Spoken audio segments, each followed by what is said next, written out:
Delighted to welcome Subhashish back to Network Capital. He's written a fantastic new book. Some of you may be aware, we hosted him on Network Capital to discuss his wide-ranging experiences in investing, consulting, and now building a business. So today's discussion will be focused a bit more about his book and what prompted him to write it. So let's start from the beginning, Subhashish. You're a busy guy. Why did you write the book? Thanks, Utkarsh, for having me here. In many ways, my journey in public writing began with Network Capital immediately after the session that you mentioned, and I wrote something, and people seemed interested in hearing what I had to say. So that, again, led to a snowball effect, which led to this book. So again, this feels like homecoming, and thank you so much for catalyzing that journey.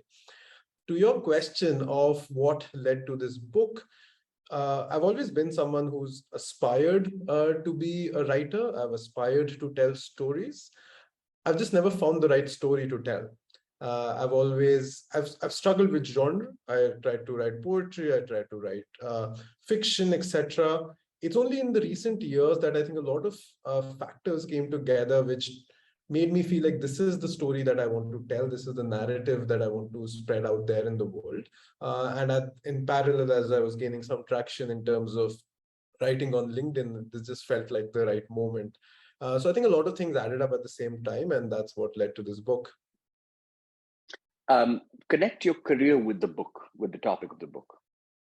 So my career, just to give a background to those who might be listening in for the first time, has been in management consulting. So I've worked with McKinsey for a couple of years where I worked on projects across sectors, but I did spend a substantial amount of time on one of the projects, which was about writing a report as part of McKinsey Global Institute. That was, in that sense, my introduction to public policy. We worked with many stalwarts, including Nobel laureates. We had advisors who'd worked at the RBI and other things. And I think that was a defining few months of my life where really understood that I had something to contribute even as a relatively young person. Otherwise, the image one has of public policy is white-haired bureaucrats and professors sitting in the room. And I think that experience made me feel like I had a voice. I went to Oxford, spent a couple of years there, and then when I came back, I worked in impact investing for about 5 years. What I did at Omidyar Network, which was where I worked, was to work at the intersection of social impact and philanthropic capital. So we deployed both for-profit and not-for-profit dollars in pursuit of certain social objectives. And the area that I was handling was one around digital identity and data rights. That's where I got involved with a lot of India's leading intellectuals in these areas. So people working at the biggest think tanks or smaller think tanks, new voices, old voices, etc. And I really benefited from the world. I think I started looking at India very differently, but I did not think that the conversation yet was as mainstream. I didn't think everyone was talking about India in the same way. And that's where I kind of felt like this is a conversation I want to catalyze. This is something that I want to write about. I want to take all that I learned as part of my job and really kind of merge it with my passion and translate it into something that's more engaging, that's more readable, etc. So in that sense, my writing career has been, as your book's title would put it, has been a side hustle. But I think in many kind of fundamental ways, it's been linked to what I've been doing. Now I'm at a startup. So if you think of it, has almost nothing to do with my writing career, has nothing to do with public policy, etc. But I think still, kind of the experiences you have, even as a startup operator, working within the kind of structures of government that we have, still have a lot to tell you about our lived experiences as Indians. So it's almost been in parallel and a kind of side hustle, but I guess that's the experience many of us have. Yeah, I mean, I agree with everything that you said, with a slight difference on writing. I feel that even as a startup operator, your writing helps your company big time. And one of the things that I advance in my book is that writing is one of the most scalable products that any person can do today in order to evangelize his or her message or share what the person is up to. And I think it also helps to gain clarity about why one is doing what one is doing. And for some people, it also leads to income. So some of the writers, like one person I talk about in my book, used to work at Microsoft, then quit to write a newsletter on tech. now earns millions of dollars simply writing. So keep writing. You never know how your company or your future companies might benefit from it. For sure. And I mean, I attended one of the courses by Amit Verma about his writing courses, and this is exactly what he says. I think being a clear thinker makes you a clear writer, but more Right. importantly, vice versa, being a clear writer, forcing yourself to be a clear writer makes you a clearer thinker. So I Yeah. do think writing has all of those ancillary benefits that we probably don't speak as much about. Right. Um, and I spoke about writing as a product. Well, that's not how I think of writing at all. I'm a son of a poet, and I think of writing as an art form. But since some of our listeners at least are more business oriented, so I thought I'll speak that language to encourage other people to write. Um, but coming back to the topic of the book, this is not exactly related to what you do. It's somewhat related to stuff that you got interested in while you were at Omidyar. Talk about the origin. How did you start thinking of the structure of the book, and what does it look like? Got it. So the first thing I locked down about the book was the title. I did not know what the structure would look like, but I do think, and this is, think about 2 or 3 winters ago, when I think our country was going through a politically dynamic situation. And I think a lot of young people were getting engaged in the political process by, you'd remember those sites of people reading out the preamble in groups and that kind of stuff. And that was the extremely kind of volatile political environment in which I also had kind of um, disagreements with friends, families, etc., about a lot of political things. And that's when I realized that even though we are, one might argue, one of the most politically conscious generations in decades, I don't think we talk enough. And there are statistics around this which say that, look, political consciousness has risen by multiples. It Hmm. says that the amount of dissatisfaction with the direction India is taking has also been rising. I think people have a voice on many of these political issues, but the reason they don't speak about it is because there's a certain amount of self-censorship that happens. That people feel that, I'm just going to get into needless arguments with family and friends. Why should I speak about it? People feel like if they have disagreeable views, that they should not voice it. Otherwise, they will, in that Hmm. sense, face social ostracism. And that's when I said, look, I think many of us across the left and the right can agree that something's not right. Can we kind of Hmm. draw that common agenda? And that's where I came up with the book, which says, Caged Tiger, How Too Much Government is Holding Indians Back. Hmm. I don't think, I think people both on the left and the right, at least with some aspects of that statement, would agree. So that's where the writing process started, which was the title itself. Once I came up with the title, I said, let me think about what are the different lives that we as Indians live. We Hmm. live lives as economic agents. We run businesses, or we are employed by a business. We participate in markets, etc. So we have economic lives. We have cultural lives. We go watch movies. We eat. We dine in a certain way. So that's our cultural life. We have social lives. We interact in different ways, both obviously physically in terms of what we believe and what we speak, but also obviously now on social media and on the internet, where we are expressing our points all the time. So now these are 3, or in fact more aspects of our lives. And then I went into what are the ways that the government is intervening in these lives. Hmm. And that's basically how the book is structured. It says, okay, you as an Indian have an economic life. You are participating in markets. Now let's go back and look at how is government intervening in these markets, and Hmm. how impact is it having on you, and how can we change that for the better. So the book in that sense is very much structured, each chapter being one aspect of an Indian's life. And then going into how is the government intervening, is it good or for bad, and how can we really improve things. Yeah. And then obviously I wanted to kind of end with an overarching narrative of where are we heading as societies, because that's something that obviously many people have spoken about, Yuval Harari being one of them. And then I wanted to speak about that and saying that, uh, given the lens that I have applied in all of these chapters, which is about the institutions of government which are invisible to us, but we are living in our everyday lives, how are those going to change with technology, with the kind of geopolitics that we live in, etc. So that's kind of the last few chapters of the book as well.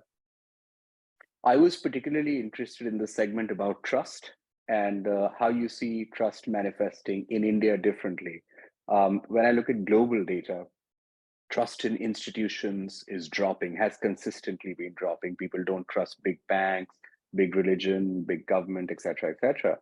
But in India, it's slightly different. And I thought your take on trust was insightful. So I'd love for you to tell us what you think of it. I do think so. As I started digging into the data, it's rather interesting that when we look at the the top of our government institutions, be it the Supreme Court, be it the Prime Minister, the President, even kind of the top political leaders of the country, be it the armed forces, I think there's an extremely high amount of trust. So I think we as average Indians really trust our institutions much higher than other countries do. And I think there's good reason for that, because if you look at the wider span of Indian history and you look at the neighborhood we are in, uh, our institutions have delivered in many ways that our cousins who got independence at the same time do not have. Yet, when it comes to our day-to-day lived experience, when we are talking about the bureaucrats that we might need to go to for a document, or for the police officer who might be on our street, many people say, I mean, the Supreme Court, in fact, made this observation that sometimes people are more afraid of going to the police station and most afraid of the police. So I think there's that dichotomy where we trust the top of our institutions, but the vast majority that we interact with on a daily basis, Hmm. we are extremely cynical about.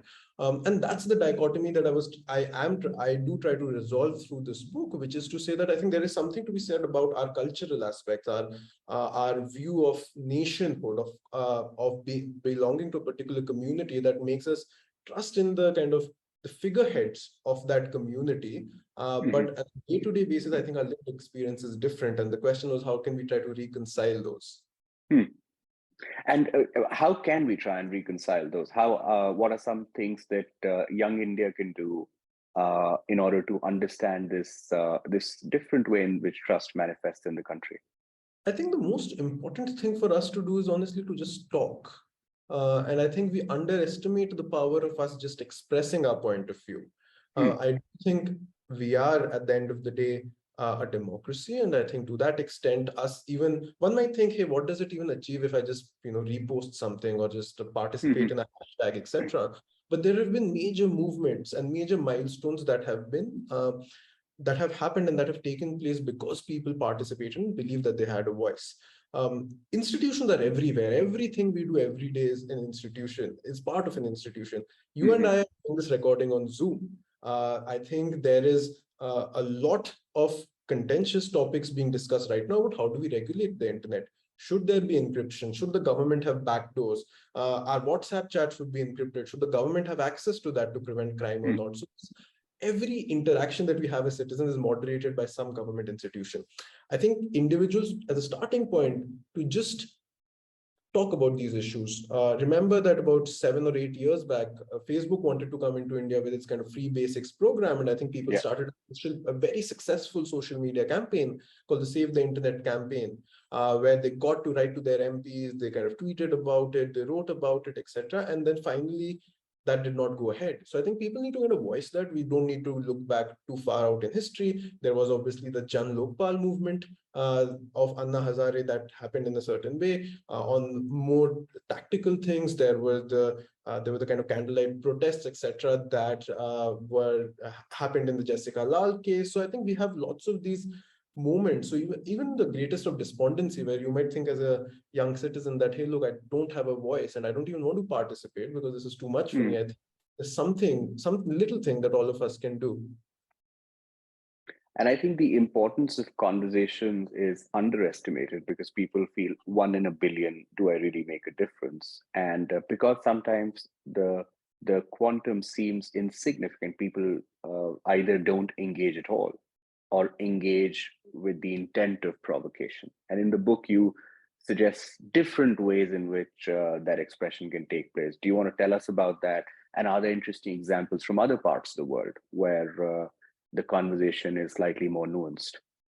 So I think there is this good book called How Democracies Die, which I think should be essential reading for everyone, because it does say that at some levels, no matter how much your disagreements are, you have to be able to share a vocabulary of respect for the other side, and you have to be able to not be locked in a kind of no holds barred kind of battle. And that is what preserves democracy. So even though, for example, the president of the US vis-a-vis the Congress might be able to do many other things, they don't do that because they kind of preserve the sanctity. I think a microcosm of a similar thing is very applicable to what we as citizens do, which is, I do think the starting point here is to be respectful. And I do think that is something that we don't always do, both on the left and the right of the political spectrum. And I think what we should do is that we need to have kind of that respectful conversation. We need to talk about structures and institutions a lot more than we talk about personalities, Hmm. because at the end of the day, at some point, our current political leaders won't be there and a new generation will replace them. But the problems Hmm. that our institutions have will continue to stay with us. As far as other parts of the world are concerned, unfortunately, there are these global forces precipitated by social media that are leading to a breakdown in the kind of conversation and the echo chambers that are emerging. If you look at political polarization in the US, there's enough and more data which says that now we are more politicized and we are more polarized than we ever were. The number of times a Republican supports a Democrat-led bill is now at an all-time low. And I do Yeah. think we in India are also, we probably don't have as much data, but I think we are becoming more and more polarized. I do think people are stopping speaking to friends. I've seen on I've sent me screenshot on dating websites saying that, hey, if you don't believe in this ideology, let's not talk further, right? And I think I believe those divorces have also happened because of absolutely. that. Yeah. And I think it is important for us to really confront that kind of polarization head on by trying to at least build some sliver of a common agenda that we share across different kinds of political shades. Talk about institutions. At the pace at which technology is moving, one way of looking at institutions, that they're so redundant. They wake up 5 years after the technology has already shaped and changed society. But the other view is that institutions really matter. So my question is, do you think they matter? If yes, why? And is there again something particular about Indian institutions? Got it. So firstly, I think what we're talking about are formal institutions, because obviously informal institutions exist everywhere. So let's kind of Yeah. narrow the scope of that question to formal institutions. And you're absolutely right, especially when it comes to technology. These institutions lag by a mile. Uh, I think by the time we really woke up to the downsides of social media, I remember like maybe back in like the early 2010s, when we were talking Facebook was going to be like had the fountainhead of the Arab Spring, and it was like the great Hmm. savior of democracy. And that wasn't a long time back. That was just 10 years ago. Yeah. And from there to go to social media being the biggest threat to democracy, the pendulum has really swung a lot. And I think that talks about how our collective ability to think about some of these things, forget even institutions, our imagination lags behind technology a lot more. But here is what I would say, that even any kind of technology that exists does exist in a regulatory paradigm of some nature. Hmm. Today, for example, we have Ola and Uber, which are obviously technologies as well, but they exist in a certain paradigm of what labor laws are, right? I mean, the labor laws may be applicable to them if they take a certain structure, etc., and they take a certain structure based on all of that. So I do think what we have to think about is not just the institutions, but the process that is underlying the institutions, which Right. means that if I now have a new set of companies come, obviously institutions, policies, processes keep changing, right? So how do we think about being able to change them at a regular frequency? And what is the process that we follow? Who has a voice when these get changed? How are citizens able to participate in these processes? Hmm. And I think those are kind of the questions that we need to ask in order to really make our institutions a lot more responsive, especially when you think about the pace of change in the technological sphere. Right. What was the research methodology you followed for the book? Because your day job again is something else, and at Omidyar you were an investor, before that a consultant. So there's something, it's not maybe something you spent all your working hours on. Got it. So I think, and I think this would be true in your case as well, Utkarsh, which is uh, the seeds of a writer in you are born far before you really pick up the pen or now the keyboard and start writing, right? I think it's Hmm. your entire journey of your life that leads you up to that moment. In your case, obviously, the experience of setting up Network Capital was what's led to both, I would presume, has led to both your books. And for me Right. as well, it was over the decades, the experience of speaking to some of what I might argue are the smartest minds in India on these issues. I had the vantage point at Omidyar because we were a funder and I kind of had funded a bunch of their institutions, that I had some sort of privileged access to them, or at least some access to them. I was in the right rooms at the right time when they were talking about these big questions of nation building. And more importantly, just reading a lot of this and enjoying that process. And I mean, I just have always read a lot of these books on these topics, and as they say in India, that there are more writers than readers. So I think if you're a good reader, you probably are in a more exclusive group. And that's what, in that sense, was the research methodology. Was a lot of the papers, a lot of the content that these leading thinkers were putting out, both as kind of research papers as well as books that they were printing. And at that some point in life, I kind of always thought of my role as almost a bridge builder, Hmm. saying that, look, I inhabit these multiple worlds, which is one, the policy world, the investing world, etc. And there's a bridge that I could possibly be in connecting these worlds. And this book is that connection, in the sense it's based on a lot of very hardcore research on regulatory governance, based on decades of work that was done, including, for example, the Financial Services Regulatory Reforms Commission, and a lot of the work that came out. So it's based in extremely hardcore academic work, but at the same time, I've written it in a way that I would write a LinkedIn post, with the kind of same. It's not filled with jargon. It's easy to understand, etc., etc. So the research methodology, in that sense, is primarily secondary research, but then the more difficult part was translating that into a vocabulary that is accessible to people. Right. And I think that your experience as an investor, betting on some of these institution builders, does give you a unique vantage point to explore the topic. At least while going through the book, I found that to be the most insightful segments where you've drawn upon your own experience as a young person doing interesting things, investing, and so forth. I would think so, right? I happen to find myself in a very unique spot in the Indian ecosystem, where as a young person, I was part of an institution that was funding amazing entrepreneurs and researchers and working very closely with government on a whole bunch of things. So I don't think too many people at my age would experience that width of experiences in the policy or kind of research spaces I did. And I think that was part of the reason why I said, look, I need to get this story out there. Right. Um, who should read this book? Look, I think people who will enjoy the book the most are people who, at some level, keep themselves abreast of what's happening in the country and have some thirst for knowing a little bit more about it than just the top headlines. What I mean by that is, if you're, for example, someone who's read about the farm protests, but you want to find out more about, hey, what was the background? What is the history? What's the context? How can things be different? Or if you're someone who read about um, the or cared about, I would say, the lockdown that we saw during COVID, and said, hey, why did we have this version of the lockdown, and why was there a different yardstick that was used, for example, when the protests happen and you kind of Hmm. the comes charging down? Why were the same yardsticks not used? If you're someone who reads things, is aware of it, and wants to find out more, I think that would be the ideal person to read this book. I'm glad it's not a how-to book because you encourage readers to think about important question and then nudge them to see the ways you can address them.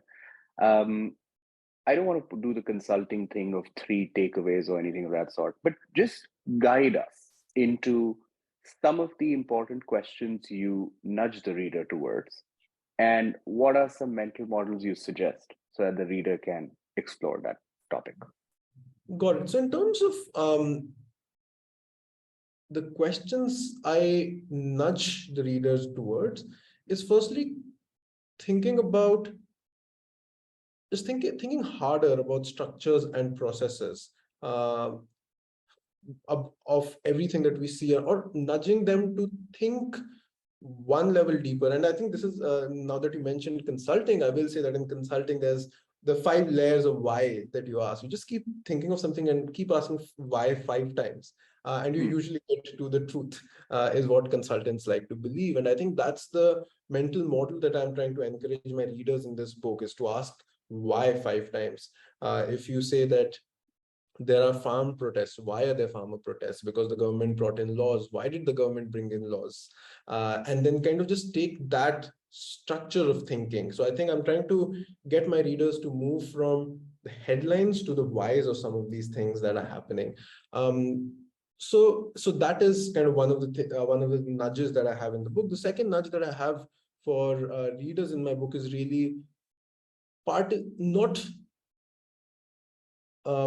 turning away from the complexity of some of these issues. When I first wrote this book and when I started approaching publishers, agents, etc., a lot of people did come back and say, look, this is a serious topic, and you're young to write it. And that's the notion that I would like all of us collectively as a generation of and Gen Z and millennials to really challenge. Because I don't think data bears it out. I do think, as I said, we are one of the most politically conscious generations. And I think that's the mental model shift that I'm encouraging my readers in this book to do. I think there are ways to talk about politics that aren't politicized in that sense. And for me, in terms of mental models that I have myself used, I think more than mental models, it's a certain a bit of respect for that kind of democratic process, that even you kind of approach things with openness and curiosity rather than judgment. So of course, I have friends whose political views are very different from mine. And instead of judging them because of the strength of my political views, but approaching it with curiosity and finding common ground. And I think that's a skill that's obviously helped me a lot in my career and corporate life, but I do think it's a skill that we all can learn as citizens of the country as well. Yeah, 100%. To me, again, the way you explored the 5 why framework, not directly, but I think once the reader goes through some of the examples presented, I think he or she will be able to, go deeper. Um, for me, when I was reading some of these examples, even when I was aware, I found it really insightful that you would put forward questions, particularly around trust and institutions, two things that interest me and made me think differently. And I think as a writer, you should be happy about it. You want the readers to change their mind to consider differently. I came from the point of view that a lot of these institutions, not just in India, but around the world, are just changing at much slower pace. Not just when it comes to technology, but when it comes to how attitudes of millennials and Gen Zs are towards life at large. But in India, like data suggests that it's slightly different. But are we going to see a global convergence? Is India going to continue to be different? Time will tell. But moving on. So you've written the book. You've gotten a bunch of people and you've quoted them. Were there some skeptics towards the idea? Did somebody discourage you or warn you about possible use cases you should include? When somebody concludes their book, I will often ask them, what were the hardest parts to leave out? So the same question to you. Got it. So in terms of skeptics, I would categorize them into three camps. One camp was, you're just too young to write this. These are serious topics. You should build up a body of work. You should do original research, publish papers, get peer reviews, and then perhaps much later in your life, publish a book like this. And, all respect to them. The second was that this could potentially affect your career. Don't write a book on politics given what we know about the state of the world, not just the state of India. I know things can get contentious very fast. And the third group was, look, I don't specifically agree with some of the aspects and points that you mentioned in your book. The third one's obviously the easiest to deal with. You just kind of go out there and have the conversation. The first two were the far more challenging part, which was, how do I convince someone that even as a young person, I have a voice and have a perspective and insights that might be useful? And the second was, how do I write this in a way that is that doesn't put people, including myself, at risk of whatever, right? I mean, at the very least, social media backlash and all the mental health issues that leads to. So those are the more difficult parts for me to navigate. The early feedback has been positive on both accounts, that people kind of really think about, hey, this is a fairly neutral account, and people think that, hey, look, even as a young person, you've written something that's of value to people who've been in the space for a very long time. So as any of us do, I think, as writers do, I think it's been it's been a tightrope to walk for a fairly long time, but really excited that it's finally the product of all of that will be out in the world soon for everyone to see. Yes, can't wait for that. Um, this whole ageism exists. Like, you're too young to write, or you should take the time. And I think the point of view is absolutely valid for some people. But I feel that half the world is less than 30 years of age. So until just sheer numbers, you need more millennials to actually express their point of view on the subject. Tell me, Subhashish, the Indian left and the Indian right, what does that actually mean? And if you could change one thing about the way it manifests, what would that be? Got it. So I think these are obviously loosely defined terms in India. One of my American colleagues once, long time back in McKinsey, had once said that everyone in India is on the left. You're just different shades of left. But I think you're talking from the economic lens. From Hmm. economically, I think all political parties are usually some variant of the left. The last true right-wing part, economically right-wing parties that we had was probably like the Swatantra parties, which was like many, many decades ago. I don't think even right now we have a feasible, truly right-wing economic party. And this is different shades of left. Hmm. Obviously, on the right, it's a lot more because now right has been conflated with what is called nationalism, which is some people call conservatism, etc. And that's become kind of that melting point of what is socially the right. And now we have socially the left, which many people might call kind of the woke brigade and kind of liberals and whatnot, right? So I do think to some extent that the problem is not so much that we don't agree on the basic things. For example, Indian foreign policy has always had a great deal of continuity when it comes, whether it's a BJP government or a Congress government. I think what we believe is a national interest as a country for our foreign policy has been fairly consistent. And to that extent, I do think there's a lot that we as Indians can agree to. And we don't do that sufficiently because we are kind of caught up on those echo chambers that social media has created. So part of writing this book was also to demonstrate to people that, look, no matter what your political leaning is, I think there's some commonsensical things that Hmm. we as Indians can agree to about the role of government in our lives, because that will, if we had a little less of that, we could do a lot more in terms of who we are as people, or a more kind of regulated aspect. I'm not talking less government liberal. It's more like a more structured government kind of paradigm that I'm trying to share here. Yeah, and it comes through really effectively. I was having a conversation, once briefly with David Rubenstein from the Carlyle Group, and he was lamenting something very similar. That once a month he does host a private dinner for congressmen and women from both sides of the aisle, and these people often say it's one of the best parts of their week because they can come and actually talk. Because publicly, the conversation, Rubenstein was saying, has become hyper polarized. So if you can either be in one camp or the other camp. Um, it seems like India is getting there, if not already there. But I sincerely hope that the future generations of politicians, if they are different, allow room for this kind of conversation across the aisle. Um, is there a way to do that? Is there a way that you found useful in any part of the world through any means where we can facilitate that? I found two things that are especially effective in that. And one I learned, I was told a long time back by someone who I used to work closely with. So that in India, nobody minds what you say, they mind how you say it. That there are ways to deliver the same message in a certain way that it actually gets through. So I think you have to be mindful of how you say things, which is why when I'm writing this, I'm trying to very consciously make sure I'm writing it and I'm trying to keep my own politics out of it when I'm Hmm. writing this book. The second thing is sunlight or transparency. I think some of the people, some of the authors that I have known personally have written about extremely far more difficult things, which is things like India's intelligence apparatus, India's surveillance Hmm. apparatus, etc. And yet they've been able to navigate that with India's intelligence agencies, which right now in the media obviously have a fairly bad reputation. But they've Hmm. been able to navigate that because they created sunlight, which is they created transparency. They went and said, look, I'm writing this book. Here are some of Hmm. the things that I'm writing in this book. Uh, Obviously, I'm going ahead with it anyway, but if you have any inputs, I'm happy to listen. And I think we often forget that even behind these institutions that we might otherwise be scared of are regular people.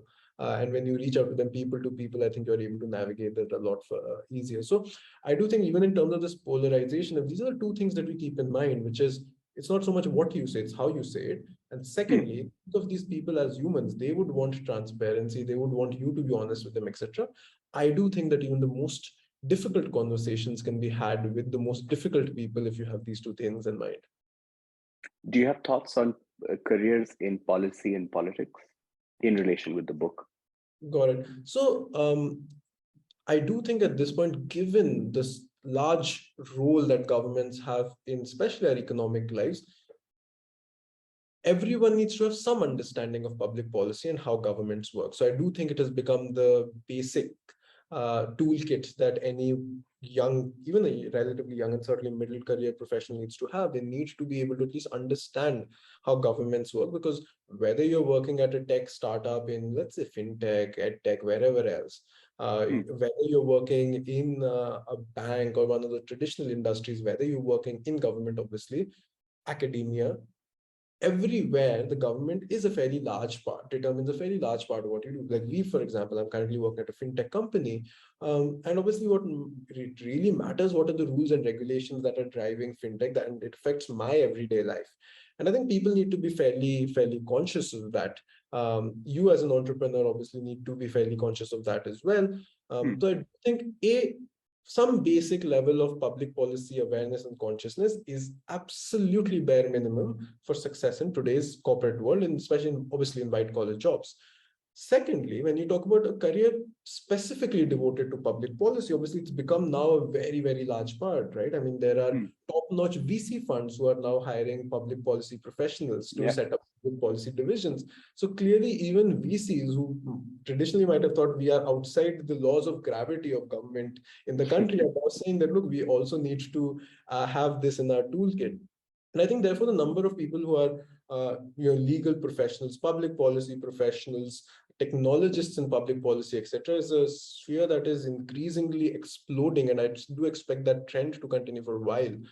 In Hmm. fact, even that, and this is perhaps how we first got in touch and spoke about it, was when we had started the YLT fellowship Right. in association with the University of Chicago and IIC, and that was an acknowledgement of the fact that now this piece is just kind of these set of jobs is just going to increase a lot more. But I do think that especially the kind of senior most people at organizations, CEOs, need to have a lot more awareness of public policy than they needed maybe 20, 30 years ago. So I do think this is an industry on the rise, or there's a set of careers on the rise, and the quicker the younger people can wake up to the better it is for them.